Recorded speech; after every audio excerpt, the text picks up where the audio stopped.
So microlocs installation day 2, and this is really getting more into the thick of things.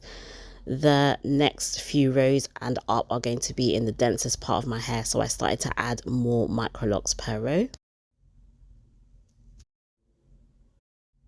Row number 3 has 11 microlocs, and row number 4 that you see I'm working on now has 13.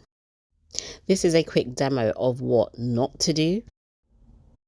You can see I'm braiding down, but then the microloc below, because it's not secured away, it started to get tangled in with the one that I was twisting. That's why you need to secure your hair away neatly the best you can.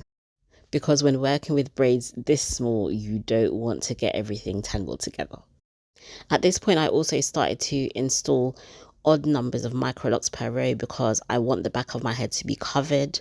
I actually don't want a big dividing line down the middle of the back of my head. At this point, I also started to see what the final result might look like. So you can see the first 2 rows are starting to revert a bit.